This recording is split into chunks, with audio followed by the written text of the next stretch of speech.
Coming up on The Whitney Reynolds Show, we're highlighting unique individuals that have survived hardships, illness, and even life in the jungle. The Respiratory Health Association is a proud supporter of The Whitney Reynolds Show, raising funds and awareness for lung disease research and programs.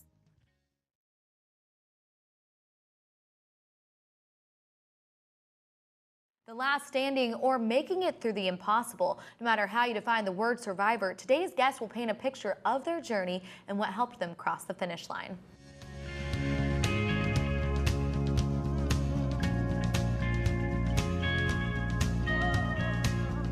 You're watching The Whitney Reynolds Show. Our first guest is a survivor across the board. Jasmine Booth is a disabled Army veteran and cancer survivor. In 2005, as a single mom, she survived Hurricane Katrina. Her awards include CNN Hero, 2014 First Lady of Virginia Flight Award, 2013 Miss Veteran America, and the list continues. Let's welcome Jasmine Booth to the show. How are you? Good. How are you, Whitney? You are an amazing woman. We have you on the Survivor Show because you've not just survived one thing, you've survived a handful and beyond. So tell us, what would you say your biggest hurdle in life has been?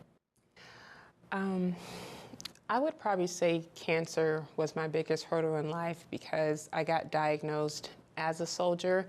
And it's very hard to go from the person who was the protector and the provider to a person who now needs help and support. So your whole life up until this point was protecting. What was being a soldier like? Being a soldier is probably one of the most rewarding things that I've ever done because you get to meet people from all socioeconomic backgrounds, from all cultures, and it's just, you know, it's not an opportunity that I would not have had I not joined the military. You know, I was actually born and raised in the Cabrini Green projects. And, you know, when you're in their environment, you know that there's so much more to life. And joining the military just led me to all these different countries, so many different experiences, and an opportunity to give back. And in case people at home don't understand what the Cabrini Green projects are, that was an area that was in Chicago. It's no longer around, but it was kind of dangerous. Yeah, you know what's funny about that is people always say, you know, what was it like growing up in an environment? And as a child, you just look at it as, I'm home, this is my neighborhood. So you don't realize the environment that you're in. But I just always knew that there was more outside than the products that I live in. So you turn 18 and you sign up, or what did your signing up for the military look like? I actually went to college first. But I had used to visit my auntie who lived in St. Louis a lot, and she was married to a military man. So going to her home for the summer, I used to see the troops marching out every day and running, and I was like, oh, that looks so cool, because it looked like a little unit and a little family. And I've always been like a team-oriented type person. And so I watched the college thing didn't work out. I said, well, maybe that was meant to be, so the military is really supposed to be my career. So you joined the military. You're in New Orleans, you're a single mom. Mm-hmm. You're a single mom and doing anything you can to provide. The hurricane comes or cancer comes first? Which one was it? They actually came within a month of each other. I was training. I didn't feel really well while I was training, but you know, the military has this suck it up and drive on mentality. And in addition to that, I'm a woman, I'm a Black woman, I'm a single mother, so you don't want to show any types of weakness or anything where you're falling behind. And so I just put my own personal health on the back burner because, you know, I needed my soldiers to look up to me. I needed to be strong. I had to be their rock. You know, all of their parents looked me in the face and said, bring my son or daughter back safe. So that just kind of became my focus. So the hurricane hit. My son's with my aunt at this time, so there's nothing I can do about the things that I lost. But we absolutely lost everything that we owned. But me again, I need to focus on getting these soldiers into a combat zone. So during that time, they had given us 2 weeks to go and salvage our goods. My place was completely underwater, so I said, you know what? Maybe I'll just go and get a checkup. So that's when I went to get the checkup. I received a call from the surgeon 2 weeks later, and he said, I need you to come over and get your test results. So I go to the hospital, and the doctor, he's a colonel, he tells me, okay, Lieutenant, sit down. And I'm like, oh, no, sir, I have so much to get back to, so you can just let me know that I'm good and I'll be on my way. And so then he says, I'm not asking you, I'm telling you. And he says, well, your test results did not come back favorable. He said, we found a large malignant mass in your head, neck, and throat area. And I'm a personalist by trade, so I'm like, well, what does that mean? And he says, well, you have cancer. And I told him, no, I don't. And so he's trying to tell me about the form of cancer that I have, how aggressive it is. I need to be hospitalized and operated on immediately. And I'm telling him all the reasons that I can't have cancer. Oh, no, sir, I'm headed to Iraq in a month. I just, I trained all my troops. We're ready to go. I'm a single mother. I'm the only parent my kid has. Like, I don't have time for cancer. Like, right. This is, so at this point, I guess I'm going through all my stages of grief at once. And I have been a person that was always in control of my life, especially my adult life. I had planned out what I was going to do in the military for 20 years. I have my son. He's going to be very well taken care of, X, Y, and Z.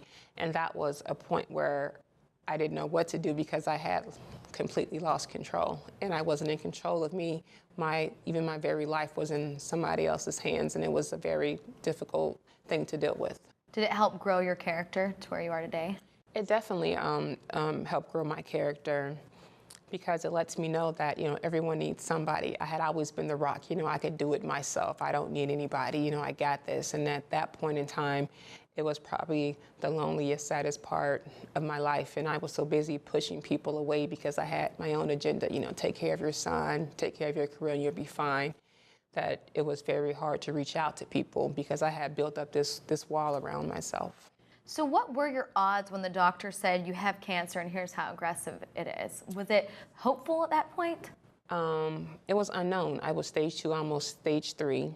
It was one of the rare forms of cancer, adenoid cystic carcinoma, which has a very high recurrence rate. So even now, I still have to be monitored for the rest of my life.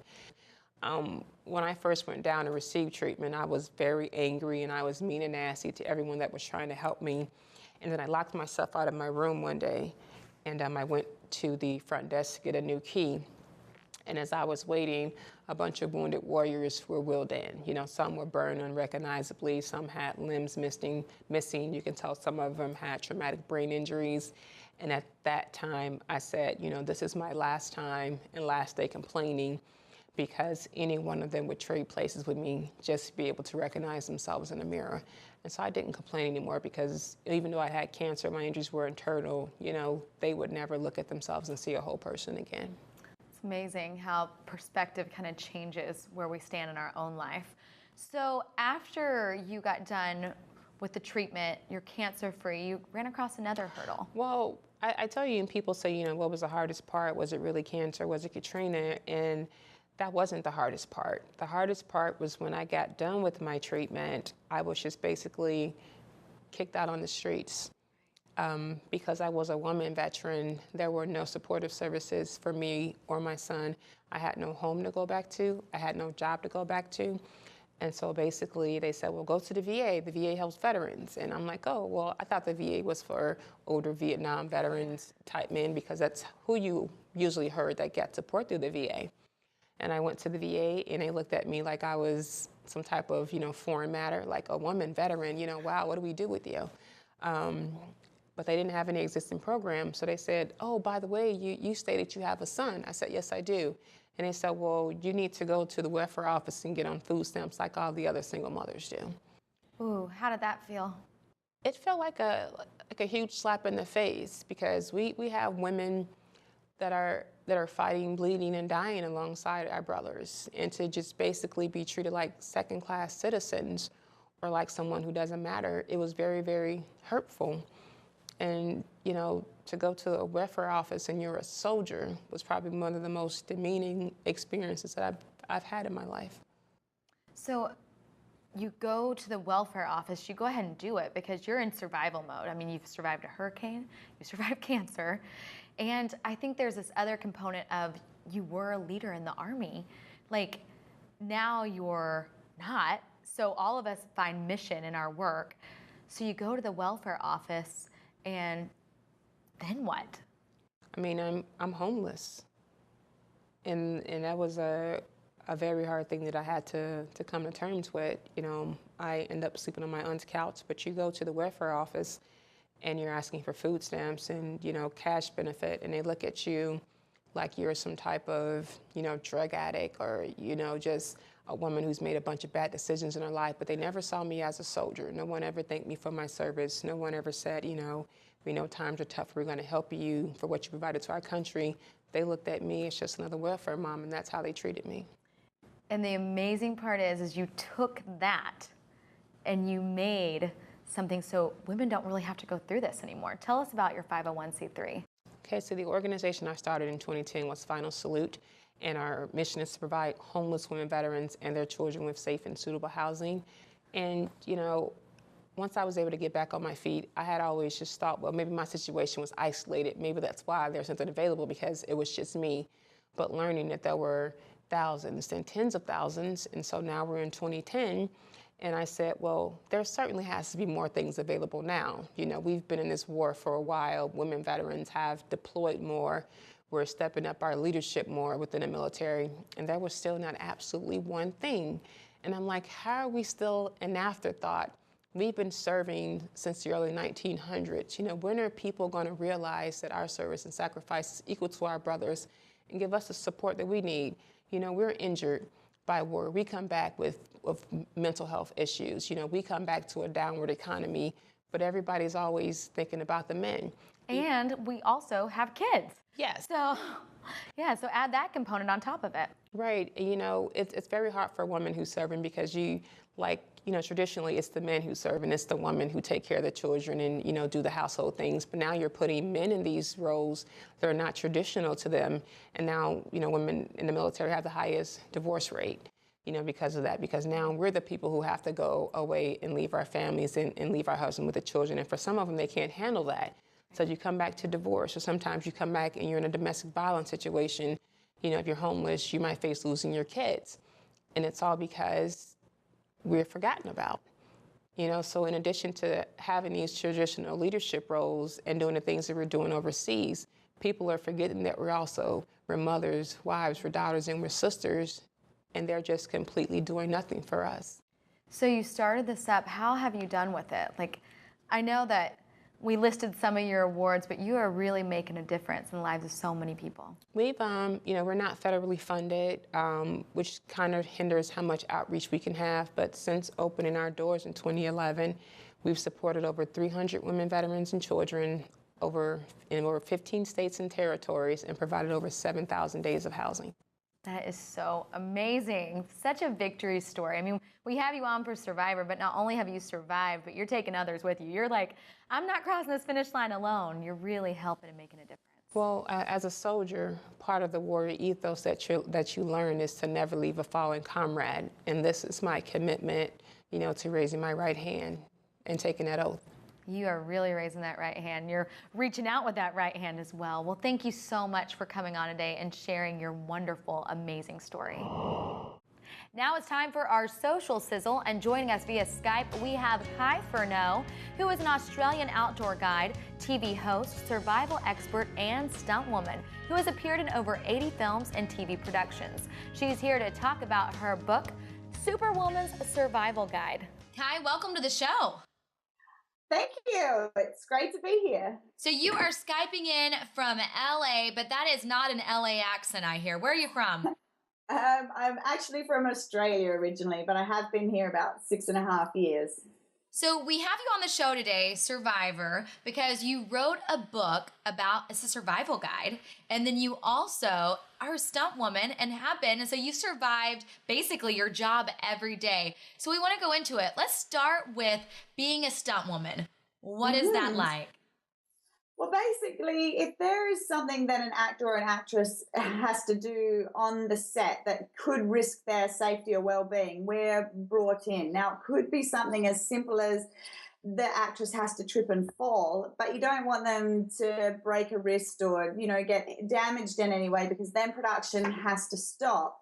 and insurance has to cover that. So they just bring in somebody who looks about the same size and shape as the actress, pops a wig on, pops the wardrobe on, and then if we get injured, they can just bring in somebody else who's that same size and shape too. So we're replaceable. What are some of your favorite roles that you've played a stunt woman in? My very favorite would have to be Sif, who's the warrior goddess in Thor. She was a great character to play. Okay, so let's talk about your book. You wrote a survival guide, and the chapters are really fascinating. Tell us about your book and why you had this idea to write it. I was sitting on Twitter one day and a friend of mine posted a cartoon, and it suggested that in times of emergency, the best thing that women could do was run for the nearest man. So I got a little bit of a bee in my bonnet and I sat down and wrote the Superwoman Survival Guide, because I believe that women have incredible attributes and strengths within them that make them perfect for survival situations, and I didn't want women to be underestimating themselves. Did you use your own personal life experiences to kind of give some advice to women in this book? Absolutely. I mean, I've been one that just runs headlong into anything. One of my best friends is always saying that I make the mistakes so she can learn from them. So I feel like after, 10 years of being an outdoor guide and 12 years of being a stunt performer, I mean, I've tested myself, my bodies, my mind in absolute extreme situations, and it's my book saying, you know what, I've thrown myself down the cliffs, and this is what's going to work in extreme situations for women. If you could sum up your book in like a sentence and offer that one piece of advice for survival, what would it be? Survival is all about your mental attitude. There is, I always say, it's about 85% mental and about, 15% what you end up bringing into the situation. So don't underestimate yourself mentally. My book is about, it's got great tidbits about how you can use a survival attitude in your everyday life, from the office to when major unexpected situations happen to you. But, the most important thing is your attitude. If you can be positive, be prepared, be adaptable, and educate yourself, then you can take on the world. It's interesting because it's so easy to say be positive, but what are some steps that you actually do in your real life to like kind of mentally be sound and be a positive person? Well, one of my favorite sentences is like, that happened, now what? So, like a lot of people just get stuck in the that happened, and, you end up wallowing in it. But if you can just say, like, when something's happened to you, if you can just say, now what? It actually takes you past the wallowing into being more proactive. So just simple things like that throughout the book will help you. Well, you have a tendency to throw yourself in positions to that happened, being a stunt woman. And then tell us about this show that you did where you were dropped off at a swamp. Yeah, it's called Naked and Afraid. It's on the Discovery Channel. It's actually their top-rated show at the moment. And they drop a pair of survival experts into the middle of nowhere for 21 days with nothing, not even the clothes on your back. So that's a really big case of, well, that happened, now what? So you get dropped off, no clothes, you get one item. How did you survive that? Like that, you made it to the end? Yeah, absolutely. And that was a huge mental game. Because it's the skills that will get you through the first few days, but mentally, 21 days of basically slowly dying in a survival situation. I mean, we were dropped in one of the most harsh conditions they've dropped anyone in. They've shot maybe 30 episodes now, and as is Louisiana swamplands, you see some of the people are on beaches and really nice, ideal conditions, but we were knee deep in swamp water with alligators and poisonous snakes. So every day I just had to look at what we had and try and find the positive in every situation, and then know that the situation was temporary. Like 21 days we're going to be out, and I just believed I could do anything for 21 days. Well, one thing I keep hearing with all of our survivors on today's show is the mental component to surviving. Mm-hmm. So, well, thank you so much for coming on and sharing this advice with our viewers. It's now time for the viewer's voice, where we take it to the streets. This week's question is, how would you define the word survivor? A survivor is somebody who overcomes obstacles, refuses to accept defeat. someone going through hardships and has, overcome like the struggles that they face. Being a survivor is someone who perseveres despite the odds, who keeps going no matter what, and survives. I would say a survivor is someone that goes through something, some sort of challenge or obstacle, and really comes out the other side, and usually just changed. About being brave and confident and independent. Our next guest is Ethan Zahn, a former American professional soccer player and winner of Survivor Africa, landing him $1 million. He's here now to tell us more about his tips of surviving. How are ya? I'm doing great. How are you doing? Great. So you are on the show Survivor, and you actually won the show Survivor.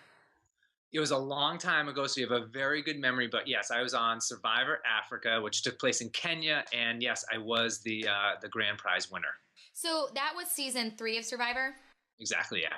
So you actually had a strategy when you went into the show? Completely. Like, I studied this. I took body language classes, psychology classes. I got physically fit. I went to a shrink. I went to a dietitian. I took this seriously, and I know my weaknesses and I know my strengths. And so when I was out there, I had to find people that had what I did not have, and I had to align with them to make sure that we together as a group, we could get far in the game. So did you take this that serious because the $1 million or because you like winning? Because I like winning. I'm a former professional soccer player. I love competition, and I feel this is the most perfect game in the world because it touches on every part of you as a human being, like mental, physical, social, spiritual, environmental. And if you can do that and push your body to the limit on the world stage in front of millions of viewers, then that to me is like the ultimate game and the ultimate championship you could win. What is a skill set that you've been able to take from the show into everyday life? I think resilience is one of them. Survivor is a game of relationships. It's how you relate with other people that determine how well and how far you go in the game. And things change every second. So you have to have the ability to bounce back if things do not go your way. And you have to have a strategy for plan A, B, C, D, and E. So that, I think, are good life skills. So then that brings me to my next point is not only did you survive the game and you won the show, but you also had cancer and you survived cancer. Tell us about that. I just felt I hadn't achieved enough in my life winning Survivor. So I decided to, get cancer just to see if I could beat that as well.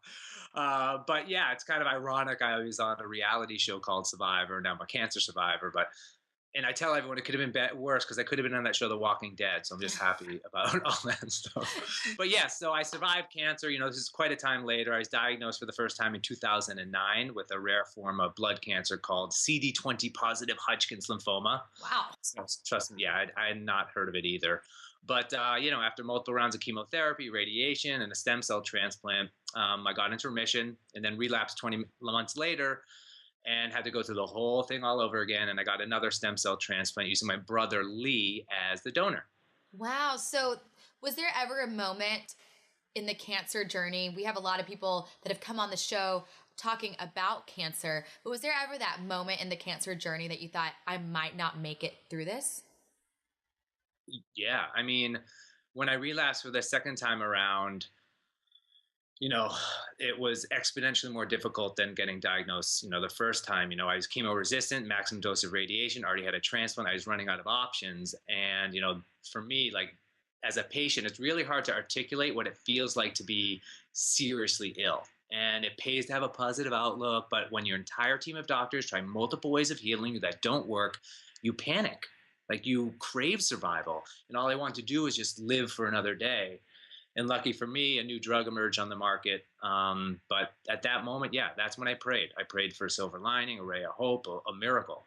Wow. And, yeah. So your miracle came. You're obviously still, are you cancer free? I am in remission. And, a miracle to cancer patients, for everyone out there, a miracle to cancer patient is successful research in new drugs.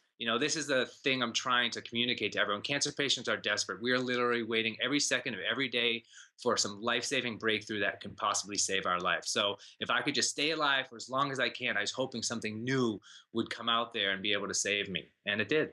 That is beautiful. So where are you now? Now that Survivor's done, you're Skyping from New York. What's the latest going on with you?